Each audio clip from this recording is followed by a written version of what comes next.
Et bien voilà, donc la deuxième partie de cette vidéo. Nous sommes toujours sur l'espace dédié au site mécaniqueuniverselle.net, le site qui essaie de démontrer par la logique que l'humanité, dans son ensemble, évolue vers son ultime perfection. La paix universelle, la fraternité, un fonctionnement totalement écologique, bref, tout ce qu'on peut imaginer d'une humanité qui a qui a construit un paradis. On peut construire, on sait qu'on est capable maintenant, on sait qu'on peut construire un paradis universel et que nous allons vers cette universalité. On va vers cette fusion universelle. On a construit toutes les structures déjà pour fonctionner universellement. L'ONU, l'UNESCO, l'OMS, l'OMC, l'Organisation mondiale du tourisme, du travail, etc., etc. Donc toutes les structures sont faites. Et hier, je lisais quelque chose sur justement BlackRock, par exemple. Alors, évidemment, c'est négatif d'une certaine façon. C'est négatif, mais tel que ça se passe aujourd'hui, BlackRock est à la tête peut-être d'une fortune quasiment équivalente à l'humanité, j'en sais rien, je ne sais pas combien, mais enfin c'est à 10 000 milliards de dollars. Et il est très probable qu'ils arrivent à des sommes astronomiques si ça continue dans ce mécanisme-là. Mais en fait, après, c'est pas un problème, parce que demain, si l'humanité le décide, elle réquisitionne tout ça, elle prend tout ce qu'il y a, par exemple dans les paradis fiscaux. Si l'humanité le décide, tout cet argent, il revient à l'humanité.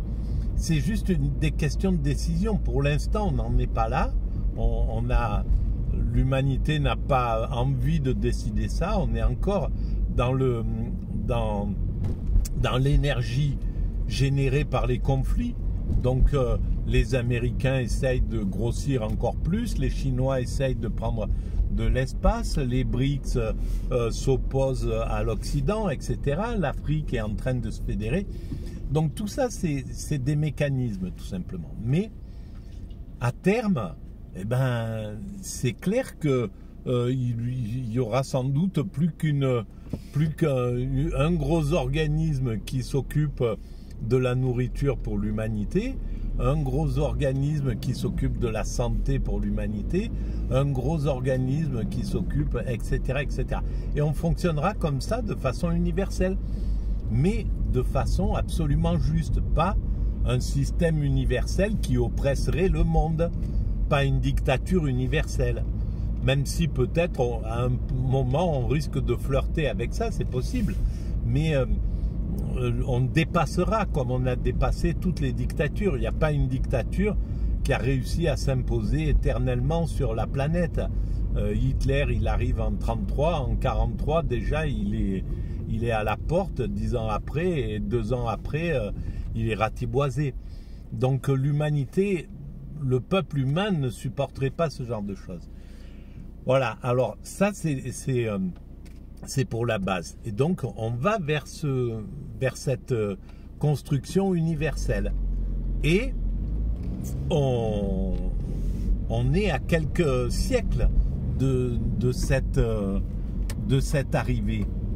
On n'est pas très loin en fait de cette finalité. Peut-être 2-3 siècles et on arrivera on aura construit ce paradis. C'est possible. On a fait la plus grande partie du chemin de l'évolution.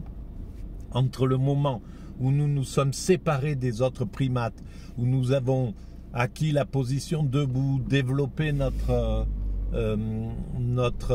capacité cérébrale, notre cortex, donc notre capacité à faire évoluer le QE, le coefficient émotionnel, etc., à être de plus en plus fraternel.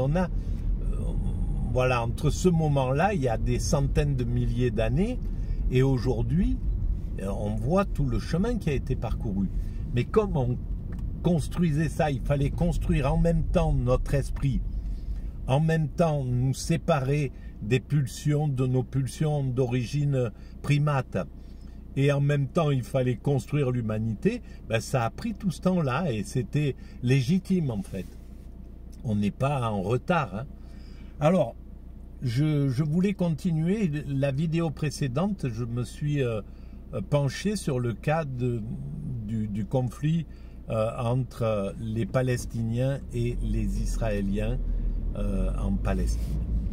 Et donc, c'est clair que naturellement, et c'est légitime, l'humanité va se ranger du côté du faible, du côté de l'opprimé, du côté de celui qui est colonisé et pas du côté du colon.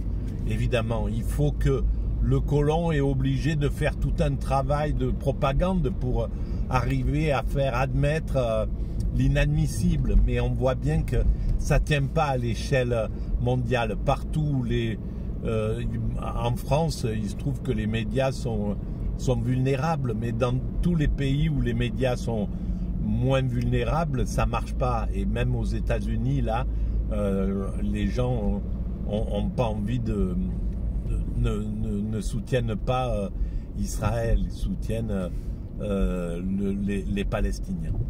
Donc, ça c'est une logique. Et cette logique, elle doit être respectée, évidemment. Parce que le jour où l'humanité, si l'humanité, au lieu d'être effective,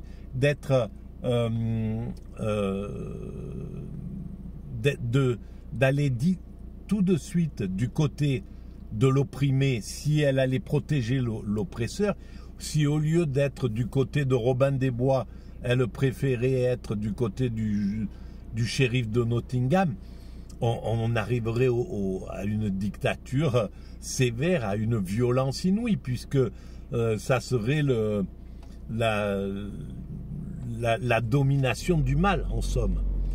Et donc, c'est parce que on a cette propension naturelle à ne pas à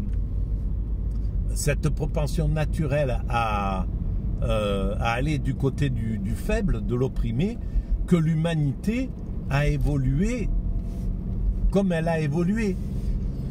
Et en fait, Israël est dans une mauvaise posture parce que inconsciemment, il travaille pour le bien de l'humanité. En agissant de façon absolument négative, ils sont obligés, là, ils obligent l'ONU à prendre ses responsabilités, ils obligent les États-Unis qui les ont poussés dans cette nasse, en somme, en ne les aidant pas à aller plutôt vers la paix. Et c'est pourquoi depuis 20 ans j'écris que ceux qui se disent les amis d'Israël sont en réalité leur pire ennemi, parce qu'ils soutiennent quelque chose qui est insoutenable. Et donc à un certain moment ça devait forcément lâcher, c'était obligatoire. Et donc c'était mettre en danger. C'est un petit peu comme quelqu'un qui aurait un ami qui commencerait à devenir un petit peu un voyou et qui le soutiendrait dans cette voie-là, qui au lieu de lui dire fais attention, tu sais, les voyous la plupart du temps, surtout s'ils sont violents, ils finissent mal.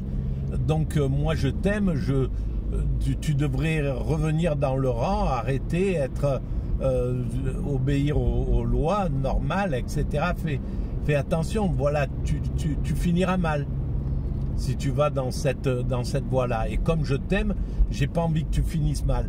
Eh ben, le mauvais ami, par contre, il va rigoler aux conneries du jeune, il va le soutenir, il va dire, etc., etc. Et bon, alors peut-être qu'il y a un jeune qui de temps en temps qui arrive à finir bien dans cette histoire, mais même un Totorina, il finit par se faire choper quand s'il ne se fait pas descendre, et il passe les 20 dernières années de sa vie en prison. Voilà, donc il n'y a pas de... c'est pas quelque chose qu'on peut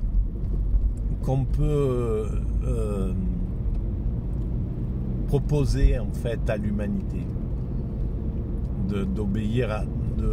on ne peut pas soutenir ça. Donc c'était un mauvais principe de ne pas critiquer Israël correctement, avec amour, hein, parce que voilà, Israël, il y a quelque chose d'important dans Israël, si on croit un peu au spirituel, et moi c'est mon cas, eh ben, quand il y aura la paix sur la montagne Sion, l'humanité aura atteint son dernier degré d'évolution. L'empire de Dieu s'imposera sur terre. Et Dieu, si c'est l'amour, si Dieu c'est pas un personnage posé sur un nuage, Dieu c'est l'énergie de l'amour, c'est l'énergie amour. Eh bien,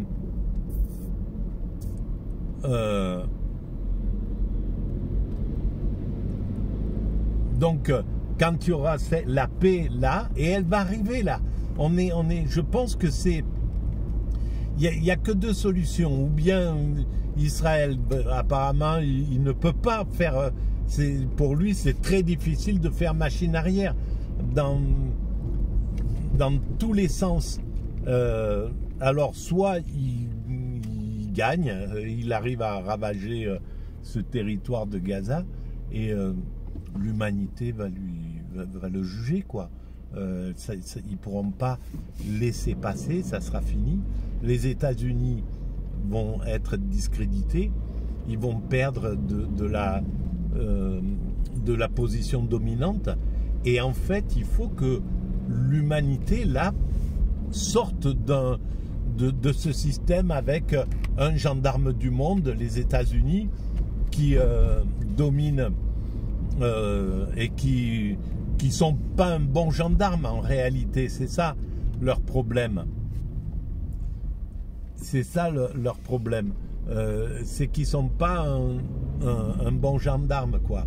S'ils étaient un gendarme impartial, un gendarme comme on connaît les gendarmes, par exemple en France, hein, 99% du temps, ils ont une éthique incroyable. Et ben, si c'était des vrais gendarmes, il n'y a pas de problème. Mais ça ne sont pas de vrais gendarmes. C'est des voyous, quoi. Voilà, donc ça marche pas. Et donc il faut qu'ils plient, il faut qu'ils perdent de leur ego, il faut qu'ils perdent de leur instinct de domination. Et pareil pour Israël, au profit de l'humilité, au profit de la justice, et ça passera par un mouvement comme ça. Et Israël est le représentant du peuple juif. Et le peuple juif, il a, à mon sens, une mission. C'est ce que j'ai toujours ressenti au contact de mes amis juifs, ou quand j'ai croisé des juifs dans ma vie, c'est que j'ai toujours pensé que quoi qu'ils fassent, qu'ils soient dans l'art, dans le commerce, dans n'importe quoi, en réalité, ce sont des spirituels.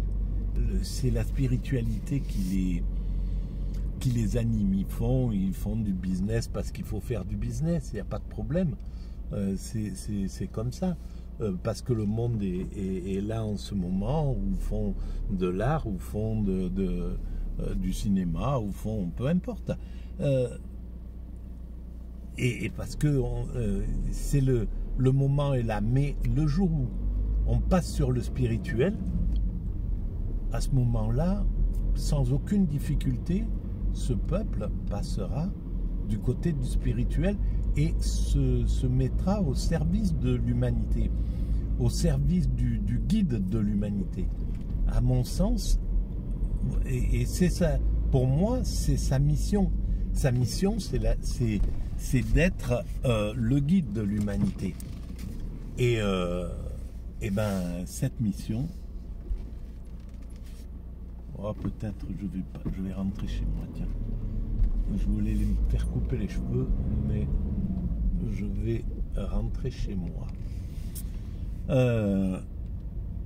Voilà, sa mission, c'est, pour moi, c'est d'être les guides spirituels de l'humanité. Et donc, quand nous allons passer sur le spirituel, c'est-à-dire dans pas très longtemps finalement, et bien voilà, ils auront retrouvé leur mission. Et donc, en somme, je ne sais pas comment on pourrait dire, ils payent de leur personne, mais comme bien souvent dans l'humanité, quand il y a eu tous les pogroms, la violence qu'ils ont subie, la plupart du temps, c'était un peuple, il subissait de l'injustice et il ne savait pas où aller exprimer sa colère, il ne savait pas.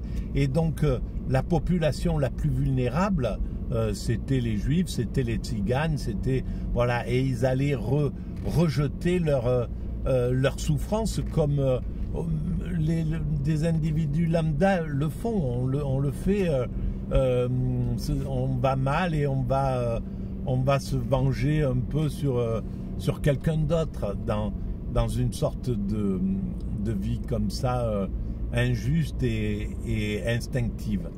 Et ben c'est ce qu'ils ont bien souvent souffert dans le monde. Et quand l'humanité privilégie, met une sorte fait une différence entre, par exemple, l'antisémitisme et le racisme, c'est légitime. Pourquoi c'est légitime? Parce qu'en fait, le peuple juif, il est tout petit, il est vulnérable en réalité. Même maintenant qu'il y a un État qui peut le défendre, évidemment, mais c'est la première fois qu'il a cette possibilité d'un État qui pourrait dire bon, vous touchez pas à nos ressortissants, etc. Comme la France pourrait le faire, par exemple, si des Français étaient maltraités à tel endroit du monde, ou les Américains, ou les Chinois, ou les musulmans. Il ne pourrait pas se dérouler un pogrom contre les musulmans comme il s'est passé avec Hitler, tout simplement parce que derrière il y a 1,5 milliard de musulmans qui sont là. Donc, et par contre, Israël, c'était sa vulnérabilité, c'était le fait d'être absolument vulnérable.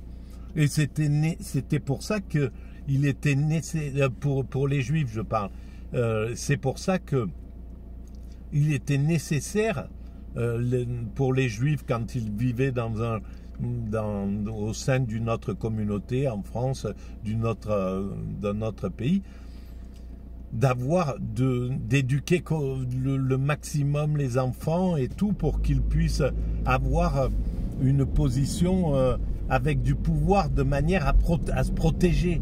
C'était des nécessités en réalité.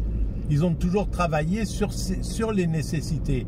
On leur a interdit d'avoir de la terre, et donc ils avaient droit qu'à manipuler l'argent, etc. Ben, ils ont manipulé l'argent et ils sont devenus très bons dans ce domaine-là. On leur a autorisé certaines choses et pas d'autres. Enfin, c'est toujours dans l'injustice au départ qui a été vécue.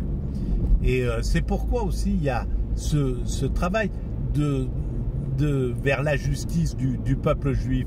Une grande partie s'est rangée du côté du communisme, du côté du socialisme, du côté de la défense des opprimés. Aux États-Unis, ils étaient du côté de la libération des Noirs. En Afrique du Sud aussi. Bon, voilà, pour une grande part. Hein. Donc, il y a cette hypersensibilité qui est là et qui est présente. Et c'est ce que voulait détruire Hitler, en fait. Il avait la hantise de sa sensibilité, de la sensibilité, en fait, comme tous les bourrins qui ont peur de leur sensibilité. Et donc, il a voulu détruire la part sensible de l'Allemagne. Et la part sensible, c'était les Juifs, c'était les Tziganes, qui étaient du côté de la liberté, c'était les homosexuels, c'était les communistes. Voilà. Donc il a voulu détruire ça, comme à l'époque de Sparte. Il massacrait les enfants fragiles pour garder que les plus durs, etc. Et ils ont fait un peuple de guerriers, de bourrins, mais qui n'a jamais eu le pouvoir ni la notoriété d'Athènes, qui au contraire soutenait ses sensibles, sa diversité, etc., etc. Et voilà donc le truc. Alors, c'est pour ça que là, je pense qu'il va y avoir peut-être un retour difficile pour Israël et peut-être pour les Juifs dans le monde, une sorte de crainte, une sorte de peur, une sorte d'angoisse qui remonte à loin, très loin, cette angoisse. Elle est là, elle est sous-jacente dans la vie du peuple juif. Et donc, il faudra protéger nos frères juifs si jamais ça va dans ce sens-là. Et par bonheur, l'antisémitisme n'a plus la notoriété et la puissance qu'il avait au 19e siècle, où voilà, maintenant universellement, si jamais ça allait dans ce sens-là, la majorité humaine aurait le courage qu'elle n'avait pas en 1930 ou 1935. Voilà. En tout cas, on va passer sur une étape un peu différente là. Et ça va tout à fait dans la théorie de la mécanique universelle, sur ma théorie, quand je dis que le mal comme le bien construisent le bien. Et parfois on doit passer par le mal pour aller vers le bien. Et là, c'est clair que c'est révoltant ce qu'on voit, parce que c'est sous les lumières, sous les projecteurs de l'humanité, mais ça va permettre de faire évoluer l'humanité à une allure inouïe. Voilà les amis. Bon, si vous pensez que cette philosophie atypique est TSA, porteuse du trouble du spectre autistique, autistique Asperger, HPI, eh bien si vous pensez que ces paroles mal prononcées, intuitives, parce que voilà, je prépare rien, je fais des vidéos, je les laisse venir telles qu'elles sont, donc il n'y a rien qui est masqué, tout sort de l'état d'esprit tel qu'il se présente là. Et bien si vous pensez que ça a un peu d'intérêt collectif, vous pouvez mettre des pouces, donc des avis, des j'aime. Vous pouvez vous abonner, ça donne de la visibilité, et vous pouvez en parler à vos amis, envoyer les liens à vos connaissances, et puis vous pouvez laisser des commentaires. Voilà. Alors bon, là j'ai ciblé les choses sur Israël par rapport à ce qu'il fait sur le peuple juif. Mais évidemment que c'est pas au détriment, et bien sûr, des Palestiniens et de la souffrance qu'ils sont en train d'endurer. Simplement, voilà, là je voulais éclairer une partie de la chose. Mais alors, le pauvre. Mais par contre, évidemment que ce que sont en train de vivre les Palestiniens de Gaza, c'est inouï, quoi, hein, de boire de l'eau putride, de plus avoir, enfin, la souffrance et la terreur dans laquelle ils sont plongés, c'est quelque chose d'une cruauté inouïe. Et bon, voilà, hein, j'ai assez écrit là-dessus et je me suis assez engagé depuis 40 jours sur ça. Voilà. Je vous remercie et puis je vous dis à très bientôt, les amis. Et merci de votre présence et merci des soutiens, des marques de soutien que je reçois parfois de temps en temps, juste assez au bon moment pour me dire allez, continue, il y a encore du boulot. Et l'intérêt, c'est qu'on prenne conscience, c'est de permettre à l'humanité de prendre conscience que l'humanité va vers son ultime perfection. Plus vite on prendra conscience de notre sens, en fait, plus vite on prendra conscience dans l'humanité de ce que nous sommes en train de réaliser inconsciemment, et plus vite on atteindra la paix. Parce que le jour où on a conscience le jour où l'humanité dit bon ben c'est bon, ok, on a déterminé mécaniquement que notre but, notre rôle, c'est de construire cette perfection, de construire ce paradis. Ben, à partir de là, l'ensemble humain est obligé de se fédérer.